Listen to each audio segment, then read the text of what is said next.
Hello everybody. आज के video में हम लोग बात करने वाले हैं कैसे पूरे सिलेबस को बॉटनी के पूरे सिलेबस को हम रिवाइज करें। ऑब्वियसली नीट 2024 नजदीक आ रहा है। जो लोग इस समय नर्चर बैच में हैं उनका भी बायोलॉजी का सिलेबस या पूरे सब्जेक्ट का जो सिलेबस है वो नजदीक आ रहा है। एंथुस जो 12th की बैच होती है वो ऑलरेडी अपना सिलेबस कंप्लीट कर चुकी है। जो लीडर बैच होती है मतलब जो रिपीटर बैच होती है वो भी अपना सिलेबस ऑलमोस्ट कंप्लीट होने जा रहा है। अब आपको आपकी रिवीजन टेक्निक जो होती है वो बहुत ही पावरफुल होनी चाहिए और बहुत ही ज़्यादा एफिशिएंट होनी चाहिए। एफिशिएंसी का जो रिश्ता होता है वो हमेशा समय के साथ होता है, टाइम के साथ होता है। तो आप ध्यान रखिएगा कि टाइम के हिसाब से आपको ये रिवाइज़ करना है। आपको बहुत ज़्यादा टाइम अगर आपने किसी सब्जेक्ट को दे दिया हुआ है, तो ऑब्वियसली आप उसका जो जुर्माना जो आपको लगेगा वो बाकी के सब्जेक्ट में लगेगा और वो सब्जेक्ट अब आपका थोड़ा-सा वीक हो सकता है। So it is very, very important कि आप अपने रिवीजन टेक्निक में बहुत ही ज़्यादा अच्छे तरीके से एफिशिएंट हों। तो हम लोग आज के वीडियो में बात करने वाले हैं बॉटनी के सिलेबस में, लेकिन आप इस टेक्निक को अप्लाई करके ऐसा ही कुछ सिमिलर प्लान आप बाकी के थियोरेटिकल सब्जेक्ट के लिए आप बना सकते हैं और उसको आप फॉलो कर सकते हैं। Yes sir, so you need to be always motivated to follow this technique. आज के वीडियो में हम लोग पूरा प्रोसीजर आपको देंगे। इनफैक्ट हम डे वाइज शेड्यूल देंगे आपको। क्या प्रैक्टिस करना है, कितनी देर तक प्रैक्टिस करना है, सभी के बारे में डिस्कस करते हैं। So let's start the video. Rule number 1, सबसे पहले आपको पूरा बॉटनी का सिलेबस कवर करने के लिए ये वीडियो बनाया जा रहा है, मतलब एक गाइडेंस टाइप ऑफ वीडियो है। सो सबसे पहला सवाल ये होता है कि टोटल आपको कितने अमाउंट ऑफ टाइम, कितना पीरियड आपको एवरीडे देना होगा। तो आपको इसमें 90 मिनट देने होंगे। 90 मिनट का मतलब होता है 1 एंड हाफ आवर। तो आपको 3 वीक तक या एक 15 टू 18 डेज़ आपको लगातार ईच एंड एवरी डे आपको कितना समय देना है? आपको समय देना है 1 and half minute, that is 90 minute. Sunday जो होता है वो बोनस का दिन होता है। संडे आपका स्कूल नहीं होता, कॉलेज नहीं होता, क्लास नहीं होता, ट्यूशन नहीं होता। तो संडे जो होता है वो 90 मिनट की जगह, 90 मिनट तो एवरीडे करना है, लेकिन संडे वो 90 मिनट का 2 बार करना है, मतलब 2 स्लॉट कवर करना है। तो वो हम डिस्कस करेंगे अभी प्लानिंग। तो नंबर 1 आपको 90 मिनट्स देने हैं, पहला ये पॉइंट है। दूसरा ये पॉइंट है कि वो आपको जो 90 मिनट्स है ना, वो फिक्स करना होगा कि आप कब से कब तक आप वो तैयारी करना चाहते हो। आप न इवनिंग में, नाइट में 9 से लेके 10:30 तक करना चाहते हो, वेरी गुड, कांग्रेचुलेशन, बहुत ही सही टाइम है। अगर आप 6 से 7:30 करना चाहते हो, ये भी बहुत अच्छा है। लेकिन आपको टाइम फिक्स करना होगा। ये जो खेल होता है ना रूटीन का या प्लानिंग का या गोल का, इसमें टाइम फिक्स होना बहुत ही ज़्यादा ज़रूरी कंडीशन होता है। तो रूल नंबर 1 आपने मुझे दिया 90 मिनट, मतलब 1 and half hour. Rule number 2 आपने टाइम को फिक्स किया हुआ है। रूल नंबर 3 होता है इसमें ना ये जो तैयारी होगी ना, रूल नंबर 3 ये होता है कि हमारी जो तैयारी होगी ना 90 मिनट में, वो 2 स्लॉट में होगी। स्लॉट नंबर 1 और slot number 2। Slot number 1 40 minute का होगा, स्लॉट नंबर 2 भी 40 मिनट का होगा और बीच में आपको 10 मिनट्स का ब्रेक दिया जाएगा। अगला सवाल ये होता है कि आप अपनी तैयारी बॉटनी की कहाँ से करेंगे? तो ऑब्वियसली आपने पूरे साल मॉड्यूल से, लेक्चर नोट से काफ़ी कुछ पढ़ाई की है। आपने major, minor and CT test को भी अपीयर किया हुआ है। तो आप थोड़े अभी ट्रेन्ड हो चुके हो। तो अभी आपको जो फाइनल तैयारी है वो एनसीईआरटी से करनी है। ऑब्वियसली 18 दिन में तैयारी करनी है तो एनसीईआरटी से करेंगे तो ही पॉसिबल होगा। करेक्ट है? तो आपको ये तैयारी कौन-सी बुक से करनी है? एनसीईआरटी की बुक से करनी है और किसी भी तैयारी को हमेशा एमसीक्यू से सपोर्ट करना है। आपने बायोलॉजी में, केमिस्ट्री में, किसी भी सब्जेक्ट में आपने कोई भी पढ़ाई की, लेकिन आपने एमसीक्यूज़ नहीं छुड़ाया, इसका मतलब वो तैयारी आपकी हुई नहीं। क्योंकि नीट क्या पूछता है? नीट एमसीक्यूज़ पूछता है। जो बच्चा पूरे साल थ्योरी पढ़ता है और एमसीक्यूज़ कम प्रैक्टिस करता है, तो उसको पता होना चाहिए कि नीट एग्ज़ाम में एमसीक्यूज़ पूछा जाता है। करेक्ट है? तो थियरी पर जग मुआ, नीट क्वालिफाई किया न कोय, ढाई अक्षर थियरी पर, करे जो एमसीक्यूज़ प्रैक्टिस, होय वो नीट विजेता। यस सर, मतलब कोई भी थियरी आप पढ़ते हैं, तो उसके पीछे उसी टॉपिक का रिलेटेड आपको एमसीक्यूज़ प्रैक्टिस करना ही है। आपके लिए गुड न्यूज़ है कि मैं आपको रिटन प्लान दूँगा। कौन-सा एमसीक्यूज़ प्रैक्टिस करना है, वो भी मैं ही दूँगा। तो आपके लिए काम थोड़ा-सा आसान हो जाता है। आपको डिसाइड करना है कि आप कौन से 90 मिनट देना चाहते हो और वो जो 10 मिनट का जो ब्रेक रहेगा, वो हम कैसे करेंगे। तो चलो हम लोग अपने स्क्रीन पे जाते हैं और प्लानिंग के बारे में डिस्कस करते हैं। रिटर्न प्लान है, वो यहाँ पे स्टार्ट करते हैं। आप देख सकते हैं कि हम वेडनेसडे से किसी भी वीक में आप वेडनेसडे से स्टार्ट कर सकते हैं।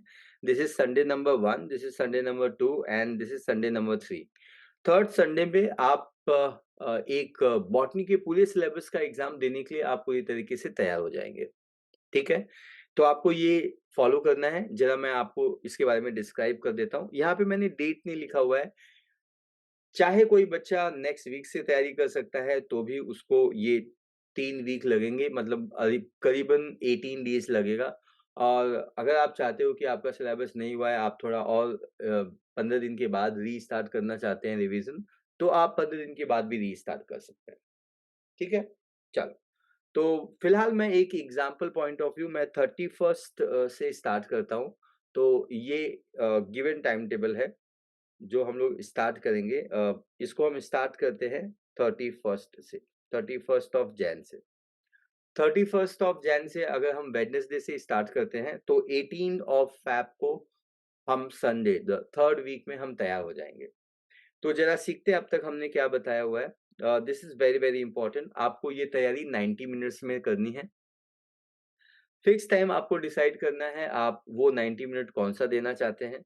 आपको 2 स्लॉट में अपनी तैयारी को करना है, स्लॉट नंबर 1 और स्लॉट नंबर 2।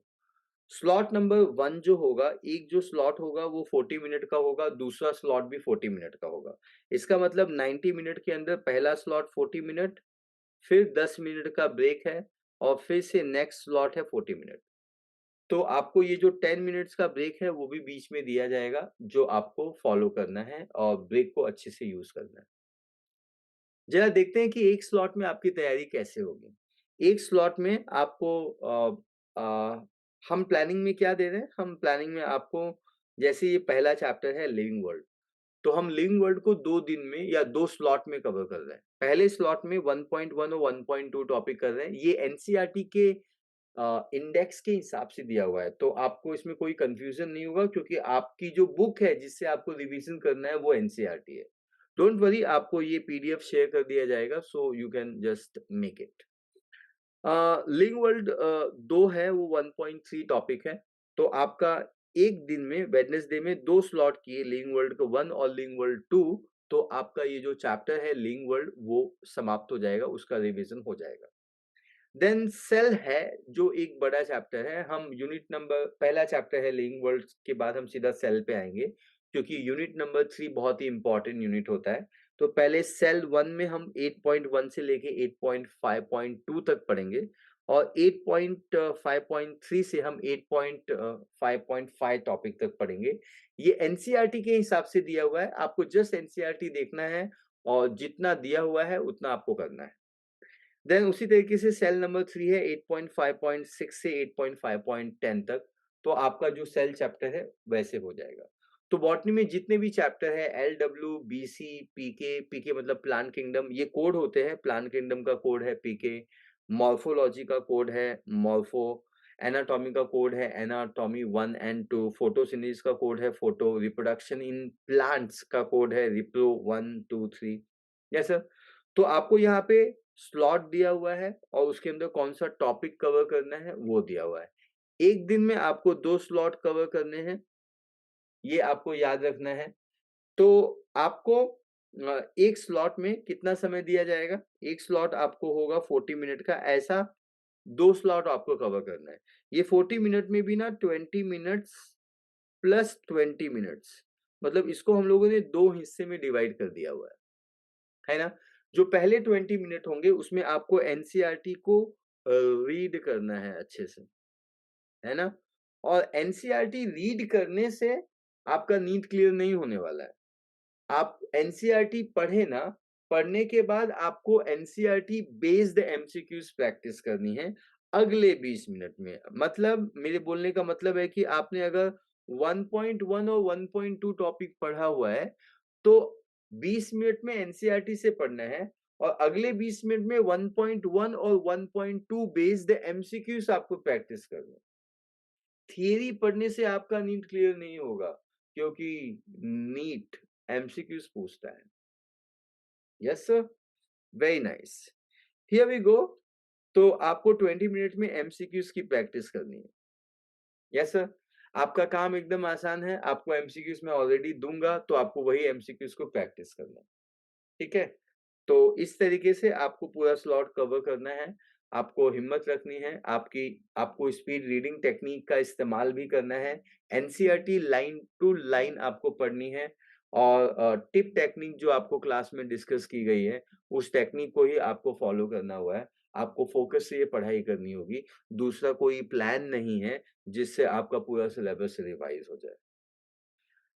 अगर मुझसे पूछा जाए कि एनसीईआरटी के एक साइड को पढ़ने में कितना समय जाना चाहिए, तो 3 से 4 मिनट जाना चाहिए।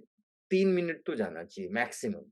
तो एक साइड को पढ़ने में 3 मिनट जाना चाहिए, तो करीबन ये जो 20 मिनट का मैंने रीडिंग प्लान दिया हुआ है ना, इस 20 मिनट में आप अपनी एनसीईआरटी को 2 बार पढ़ सकते हो, या आप एक बार पढ़ने के बाद लेक्चर नोट से भी थोड़ा-सा उसको देख सकते हो। ठीक है? तो आपको थोड़ा-सा फ़ोकस अपने माइंड का डेवलप करना होगा, और बिना फ़ोकस हुए तो कुछ होता नहीं है। तो you have to be very focused, very precise. जो भी टॉपिक दिया हुआ है, यहाँ पे दिया हुआ है 10.2 और 10.3 दिया हुआ है, तो आपको 10.2 और 10.3 ही करना है। You have to be focus. ये प्रोसेस को फ़ॉलो करते वक़्त आपको कोई भी डिफ़िकल्टी आती है, तो you can always discuss with me. I hope this is sufficient, और आप ये फॉलो कीजिए बॉटनी के लिए। आने वाले वीक में फिर आप ज़ूलॉजी के लिए भी फॉलो कीजिए, फॉलोड बाय आप केमिस्ट्री के लिए भी फॉलो कीजिए। तो जैसे-जैसे आप रिवीजन करना चाहेंगे, आपका ये टॉपिक बढ़ता जाएगा। One more important thing, Sunday जो होता है ना, हमने ना 2 स्लॉट दिया हुआ है। मतलब संडे भी आपको 1 स्लॉट तो फॉलो करना ही है, लेकिन आपको ना संडे 2 स्लॉट फॉलो करना है। देखिए, संडे जो होता है आपका, कोई कॉलेज नहीं रहता है, आपको किसी क्लास में नहीं जाना है ना? तो आपको कोई एग्ज़ाम भी नहीं है। तो आप 2 स्लॉट दीजिए, क्योंकि 18 दिन में प्रिसाइज़ तरीके से इस टॉपिक को करना थोड़ा-सा डिफ़िकल्ट होगा। तो wish you good luck everybody. Sunday आपको 2 स्लॉट कवर करना है। चाहिए तो पूरे वीक में आपने स क्या किया हुआ है, संडे को वो एक बार फिर से रिकैप कर लीजिए। This is also very, very important. Follow करते हुए जो भी डिफिकल्टी हो, don't hesitate to come to me. Thank you so much everybody. Enjoy and start your revision. Thank you so much. Wish you good luck.